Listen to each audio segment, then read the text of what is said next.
क्या आपने कभी सोचा है कि हलखोर जाति का नाम आखिर हलखोर क्यों पड़ा?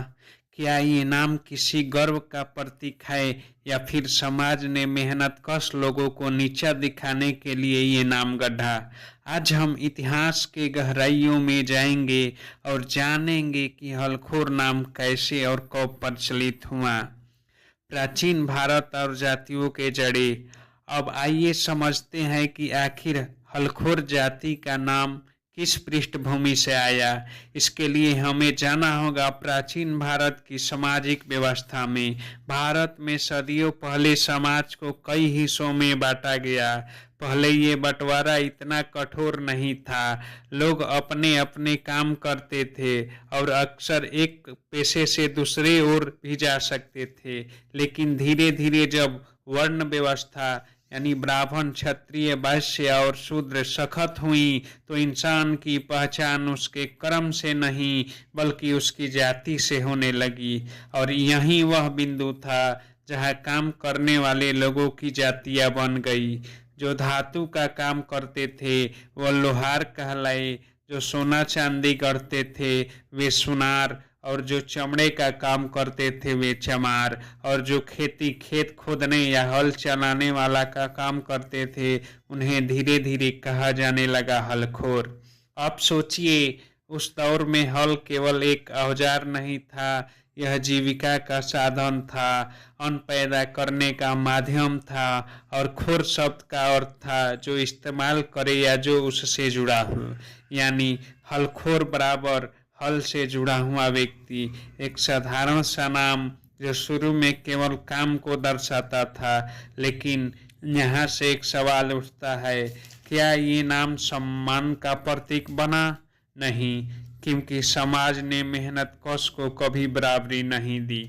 धीरे धीरे यह नाम उस पेशा आधारित पहचान से हटकर जाति का ठप्पा बन गया।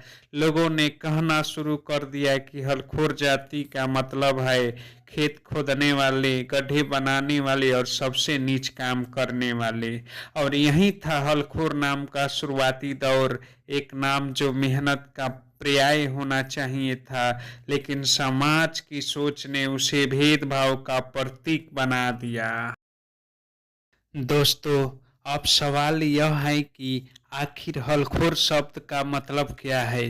क्या यह हमेशा से किसी जाति का नाम था या फिर यह केवल एक पेशे से जुड़ा शब्द था? आइए इसे शब्दों में तोड़कर समझते हैं। हल बराबर खेती करने का औजार, खोर बराबर प्रयोग करने वाला, उससे जुड़ा व्यक्ति यानी यूजर। यानी सीधे शब्दों में हलखोर का अर्थ हुआ हल चलाने वाला, खेत जोतने वाला इंसान। अगर देखा जाए तो हलखोर नाम तो गौरव का प्रतीक होना चाहिए था, क्योंकि वे ही लोग समाज के अन्नदाता थे। उनकी मेहनत से गांव पलते थे, नगर बसते थे और राजा महाराजाओं की रियासतें फलते फूलती थी। लेकिन समाज की सोच ने इसे उल्टा मोड़ दिया। धीरे धीरे हलखोर शब्द का मतलब केवल हल चलाने वाला नहीं रहा, बल्कि लोगों ने इसे गड्ढे खोदने, नाली साफ करने और जबरन करवाए जाने वाले नीच कामों से जोड़ दिया। एक तरह वो काम जो सबसे अहम है, खेती और अन्न उत्पादन, और दूसरी तरफ उसी काम से जुड़े लोगों को नीचा दिखाना यानी मेहनत का अपमान करना। यही तो भारत की विडंबना रही है, जहां भगवान को अन्नदाता कहा गया लेकिन असली अन्नदाता यानी हलखोर को समाज ने सम्मान नहीं दिया। अब यहाँ एक सवाल उठता है, क्या सच में हलखोर शब्द शुरू से ही अपमानजनक था? नहीं, असल में यह शब्द शुरू में केवल काम करने वाले व्यक्ति की पहचान था। लेकिन जब जाति व्यवस्था कठोर होती गई तब इसे अपमानजनक बना दिया। अब चलते हैं मध्यकालीन समाज और मजबूरी। अब आइए समझते हैं कि मध्यकालीन दौर यानी राजा महाराजाओं और बादशाहों के समय में हलखोर जाति का नाम और काम की क्या स्थिति थी। उस समय भारत का समाज पहले से ही जातियों और पेशों में बढ़ चुका था। हर जाति का काम तय था, कोई लोहार, कोई बढ़ई, कोई सैनिक, कोई पुरोहित। लेकिन सबसे कठिन, गंदे और थकाऊ कामों को जो करना पड़ता था, वह जिम्मेदारी अक्सर नीचे समझे जाने वाली जातियों पर डाल दी जाती थी। और यही वह दौर था जब हलखोर समाज को धीरे धीरे जबरन श्रम और नीच कामों में धकेल दिया गया। यहाँ तक कि कई जगहों पर शव दफनाने या जलाने का काम भी इन्हीं पर डाल दिया गया। मुगल काल और कई हिंदू राजाओं के दौर में समाज की ऊंच नीच इतनी कठोर हो चुकी थी कि हलखोर समाज के लोगों को इस काम से बाहर निकलने ही नहीं दिया गया। अगर कोई इस काम को छोड़ना चाहता तो उसे समाज में जीने नहीं दिया जाता था। ना नई जमीन मिलती थी, ना रोजगार मिलता था और ना ही इज्जत। उन दिनों हलखोर समाज के लोग सामाजिक मेलजोल से भी काट दिए जाते थे। उन्हें मंदिर और सार्वजनिक जगहों पर प्रवेश नहीं मिलता था। उनका बर्तन अलग होते थे। उनका रहन सहन गांव शहर से ही बाहर होता। यानी एक तरफ उनसे कठिन काम करवाए जाते और दूसरी तरफ उन्हें अपमानित भी किया जाता था। अंग्रेजों का समय और जाति पर ठप्पा। अब आइए चलते हैं 18वीं और 19वीं सदी में, जब भारत पर अंग्रेजों का शासन था। मुगल और राजाओं महाराजाओं के समय से ही हलखोर समाज को नीच कामों में धकेला जा चुका था, लेकिन अंग्रेजों ने इस व्यवस्था को और भी मजबूती से बांध दिया। अंग्रेजों ने 1871 से भारत में पहली बार जाति आधारित जनगणना शुरू की। उनका मकसद था समाज को समझना, लोगों को वर्गों में बांटना और सबसे बड़ी बात डिवाइड एंड रूल, यानी बांटो और राज करो। इस जनगणना में हर जाति का नाम और उनका काम लिखा जाने लगा। यहीं से हलखोर नाम पहली बार सरकारी कागजों में दर्ज हुआ। सोचिए, पहले तक यह नाम सिर्फ सामाजिक बोली और तानों में इस्तेमाल होता था, लेकिन अब यह सरकारी रिकॉर्ड बन गया। यानी यह नाम अब सिर्फ अपमान नहीं बल्कि आधिकारिक पहचान भी बन गया। अब स्थिति यह हो गई कि अगर कोई हलखोर समाज का व्यक्ति पढ़ाई करना चाहता या कोई दूसरा काम करना चाहता तो समाज ही नहीं बल्कि कानून और सरकारी व्यवस्था भी उसे रोकने लगी। अब आते हैं दोस्तों स्वतंत्रता के बाद भी भेदभाव। 1947 जब भारत आजाद हुआ तो सबको लगा कि अब हर इंसान बराबरी से जिएगा, जाति पाति का भेदभाव खत्म होगा, लेकिन हकीकत इतनी आसान नहीं थी। डॉक्टर भीमराव अंबेडकर और संविधान निर्माताओं ने साफ लिखा, हर नागरिक बराबर है।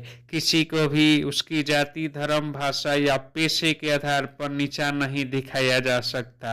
छुआछूत और जातिगत भेदभाव को कानूनी अपराध घोषित कर दिया गया। यानी कागज पर तो हलखोर समाज को बराबरी मिल गई, लेकिन दोस्तों कागज पर लिखी बातें और जमीनी सच्चाई में बहुत फर्क था।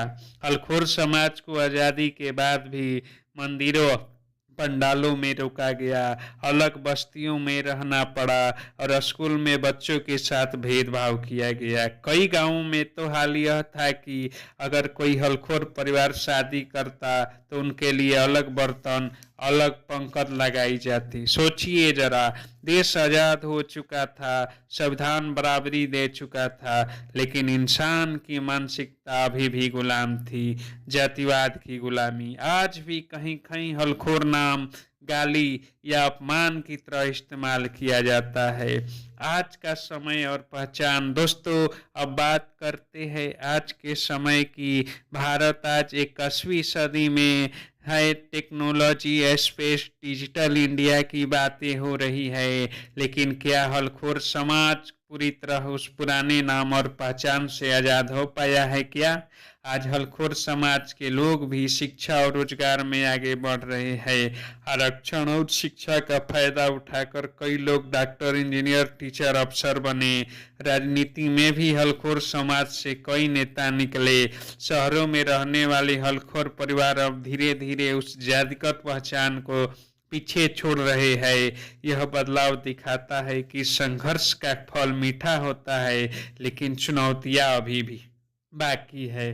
गांव और छोटे कस्बों में आज भी हलखोर शब्द सम्मान से ज्यादा गाली की तरह इस्तेमाल होता है। कई जगह अब भी हलखोर परिवार को सामाजिक मेलजोल से दूर रखा जाता है। मंदिर और सार्वजनिक जगहों पर भेदभाव झेलना पड़ता है, और सबसे बड़ी बात, नाम सुनते ही लोग जाति का अंदाजा लगा लेते हैं। यानी सामाजिक सोच अब भी उतनी तेजी से नहीं बदली जितनी होनी चाहिए थी। दोस्तों, हलखोर जाति का नाम हमें इतिहास के कई सच दिखाता है। यह नाम कभी खेती और हल चलाने वाले अन्नदाता का प्रतीक था। फिर मध्यकाल और अंग्रेजों के समय यह भेदभाव और अपमान का ठप्पा बन गया, और आज यह नाम एक संघर्ष और सम्मान का कहानी सुनाता है। असली सवाल यह है, क्या कोई नाम इंसान की पहचान तय कर सकता है? क्या मेहनत करने वाले कभी नीच हो सकते हैं, या नीच वह है जो मेहनत कश को नीचा दिखाए? हलखोर समाज ने सदियों तक अपमान झेला, लेकिन अब वह खामोश नहीं है।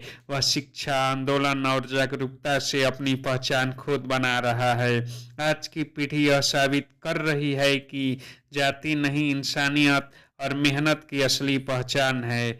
दोस्तों, अगर आपको लगता है कि इस वीडियो ने आपके दिल को छुआ है, तो इसे लाइक कीजिए, अपने दोस्तों और परिवार के साथ शेयर कीजिए, कमेंट में ज़रूर लिखिए आपके हिसाब से हलखोर नाम का असली मतलब क्या है, सम्मान या अपमान। और हाँ, इतिहास के ऐसे ही अनकहे सच और समाज के अनसुनी कहानियां जानने के लिए हमारे चैनल को सब्सक्राइब करना मत भूलिए।